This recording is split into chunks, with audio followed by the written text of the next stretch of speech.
10 माह में, यानी जुलाई तक अप्रैल तक ये एफडीआईज 1.46 अरब डॉलर्स तक पहुंच गई है, जो माली साल 2023 के इसी जो असना के दौरान 1 अरब 38 करोड़ डॉलर्स रिकॉर्ड की गई थी। यानी ये खासे हौसला अफजा स्टैट्स हैं जो एसआईएफसी के प्लेटफॉर्म पर सामने आ रहे हैं। क्या डॉलर का रेट नीचे आया है? क्या महंगाई नीचे आई है? क्या कारोबार बेहतर हुए? क्या डिस्काउंट रेट नीचे आया है? क्योंकि सर स्टॉक मार्केट के पॉइंट्स दिखा देना जिसका मईशत से कोई आम आदमी की आप बात करें, क्योंकि हफ्तावार जो रिपोर्ट है वो ब्यूरो ऑफ स्टैटिस्टिक्स इशू करती है, तो आज ही जो रिपोर्ट आई है उसमें महंगाई 0.39% नीचे गई है। तो एटलीस्ट अगर किसी जगह पर स्लोली एंड ग्रेजुअली को रिलीफ आ रहा है तो इसका मतलब ये तो नहीं है कि आप नेशनल इंटरेस्ट के किसी प्लेटफॉर्म को कंट्रोवर्शियल डोमेन में ले आए। अगर एसआईएफसी है तो मुल्क का सबसे पॉपुलर लीडर, उसको गलत मुकदमों में जेल में डाला हुआ है। सर यही तो फिर आपका नैरेटिव है कि अगर बानी पीटीआई है तो मुल्क सलामत, अगर बानी पीटीआई नहीं है तो मुल्क के बेशक टुकड़े हो जाए, मुल्क दो लख्त हो जाए, वो जस्टिफाइड है। ये तो फिर ऐसी ही रविश है। तो मैं सिर्फ ये कह रहा हूं कि डिक्लेयर कर दें एक ही बार, ये तमाशा खत्म हो जाए ना। कह दे आमिरियत है, कह दे डिक्टेटरशिप है, जिसको उठाना है मर्जी है उठा ले। जिस शायर की तो ये डिक्लेयर कर दे ताकि हौसला अफजा बात यह है कि ये मामला कोर्ट में है। मुल्क को दुरुस्त माशी समत पे डालने और गैर मुल्की सरमायाकारी के हुसूल के लिए हुकूमत एड़ी चोटी का जोर लगा रही है। सऊदी अरब से अरबों डॉलर्स की यकीन दहानियों के बाद वजीर आजम शहबाज शरीफ अबू धाबी से 10 अरब डॉलर्स की कमिटमेंट्स की खुशखबरी सुना रहे हैं, जिसके बाद उन्हें अगले बार चीन रवाना होना है। तासुर है कि हुकूमत IMF से अगला प्रोग्राम हासिल करने के लिए IMF की सख्त पेशगी शराइत की तकमील में सरकर्दा है और SIFC को ना सिर्फ माशी गेम चेंजर बल्कि अपनी रेड लाइन करार दे रही है। आज वफाकी वज़ीर इत्तलात अता तारड़ ने SIFC को एम्फेसाइज करते हुए किस तरह रेड लाइन करार दिया और उस पर पॉलिटिकल ओपोनेंट्स की तरफ से जो कंट्रोवर्सी या प्रोपेगेंडा किया जा रहा है उसका मुंह तोड़ जवाब दिया। अब एक जानिब हुकूमत और दीगर कौमी इदारे ये तासुर दे रहे हैं कि मुल्क को माशी बहरान से बाहर निकालने के लिए हर तरह से सही की जा रही है, जबकि दूसरी जानिब मखसूस सियासी जमात अपने मनफी हरबों पर कायम रहते हुए मुल्क को तबाही की जानिब धकेलने की कोशिश में मसरूफ़ है। जमात ने गुज़श्ता चंद अरसे से मुल्क में जिस तरह सियासत के बकी उधेड़े हैं उसकी मिसाल नहीं मिलती। उस जमात ने अब मुल्क दुश्मनी का वाज़ेह सबूत देते हुए मुल्क के लिए इंतहाई अहमियत के हामिल SIFC प्रोग्राम के खिलाफ सोशल मीडिया पर जहर उगलना शुरू कर दिया है ताकि मुल्क में माशी इस्तेहकाम ना आ सके और ये मुल्क दुश्मन कुव्वतों को खुश करने में कामयाब हो जाए। इससे पेशतर तहरीक इंसाफ ने IMF से प्रोग्राम मनसूख कराने के लिए किस तरह की मनफी कोशिशें की थी। कभी IMF को ख़त लिखकर कर्ज प्रोग्राम से रोकने की कोशिश की गई, कभी IMF के दफ्तर के बाहर पाकिस्तान के खिलाफ नारेबाजी करके मुल्क की बदनामी की गई। उन्हें हर महाज पर जो है वो मुँह की खानी पड़ी। इसी तरह इस मखसूस सियासी जमात ने मखसूस सरमायाकारी सहूलत काउंसिल पर भी शदीद तनकीद की और उसे मनफी करार दिया। IMF प्रोग्राम पर पीछे पाकिस्तान तहरीक इंसाफ के रहनुमा हमारे साथ मौजूद है, उनसे बात करते हैं। अस्सलाम वालेकुम, बहुत बहुत शुक्रिया आपके वक्त के लिए।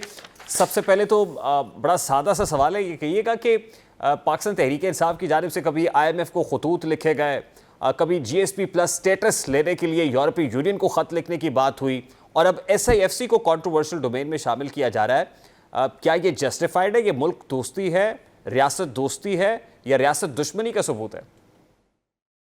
देखें, चाहे IMF हो चाहे दीगर बैनुल अक़वामी प्लेटफॉर्म्स हों, हमने हर सतह पर जो इलेक्शंस में धांधली की गई, फॉर्म 47 की बुनियाद पर एक झूठी हुकूमत कायम की गई, तो उसके शवाहिद भी दिए, इंटरनेशनल मीडिया को दिए, हम अदालतों में गए और इंटरनेशनली जो प्लेटफॉर्म अवेलेबल था वहाँ हम लेकर गए और IMF को भी इससे बाखबर किया कि एक ये मसनूई हुकूमत वो कैसे मुश्किल फ़ैसले कर सकती है और कैसे वो सियासी इस्तेकाम ला सकती है जिसके नतीजे में माशी इस्तेकाम आना है।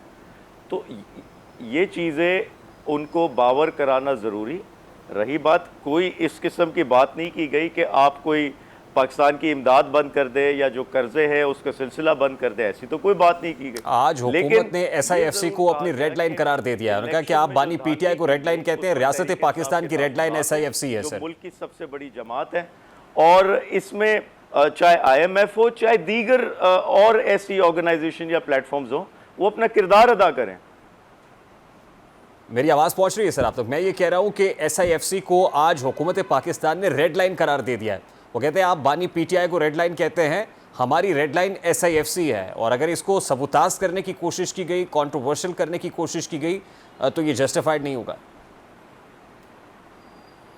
दी SIFC को किसने सबोताज किया, किसने उस पर बात की, किसने मुखालफत की, लेकिन हम ये सवाल सर, पाकिस्तान तहरीक इंसाफ की ऑफिशियल हैंडल से जो ट्वीट्स हो रही हैं, PTI ऑफिशियल से जो ट्वीट्स हो रही हैं, वो कोई जस्टिफाइड नहीं है सर। में क्या चीजें आई SIFC के नतीजे में, ये सवाल तो बनता है। और अगर वो चीजें अच्छी आई है मुझे बता दें, अगर कुछ नहीं आया है तो मजीद मेहनत की गुंजाइश है, मजीद बेहतरी की गुंजाइश है।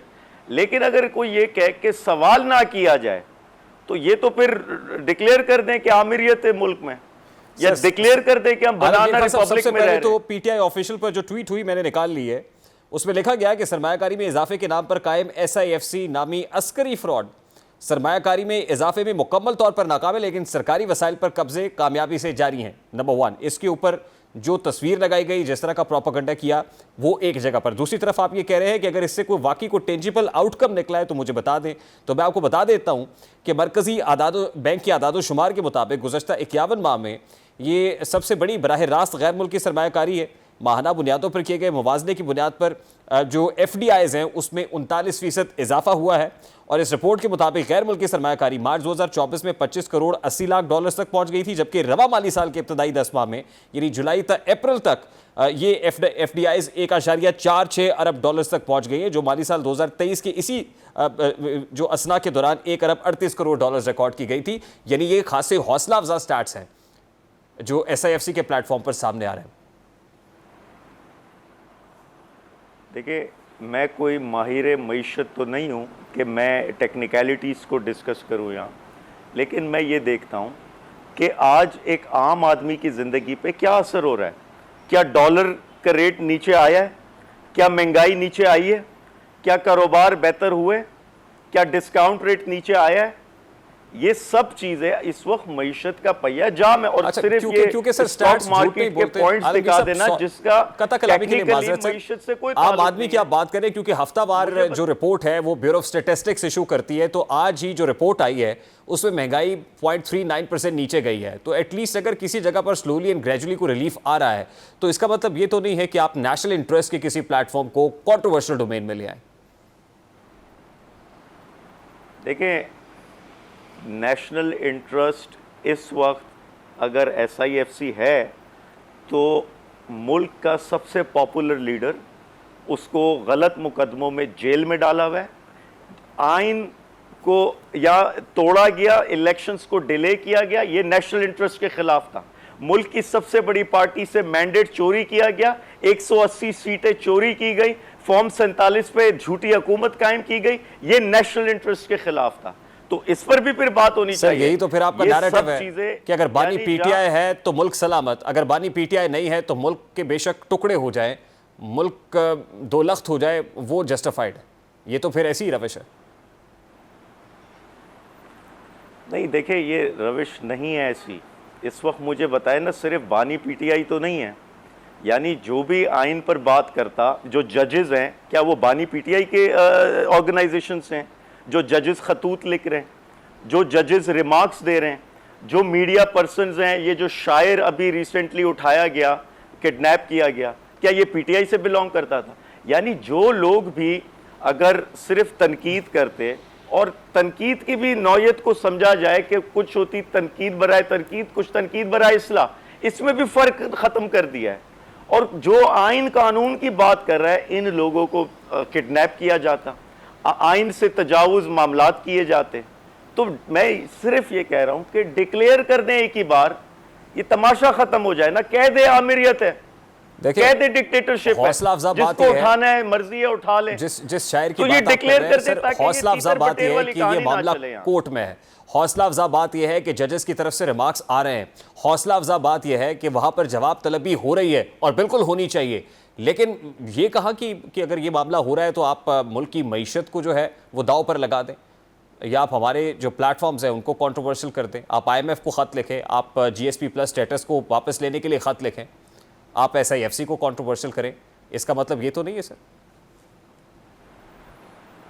नहीं, देखें, एक चीज़ समझें, मुल्क की बेहतरी के लिए, मुल्क के इस्तेकाम के लिए और सिस्टम को चलाने के लिए तहरीक इंसाफ ने हर मेजर्स अपनाए, और इसीलिए हम इस मुल्क के सिस्टम में इंगेज हैं, तभी तो हमने इलेक्शंस में पार्टिसिपेट किया।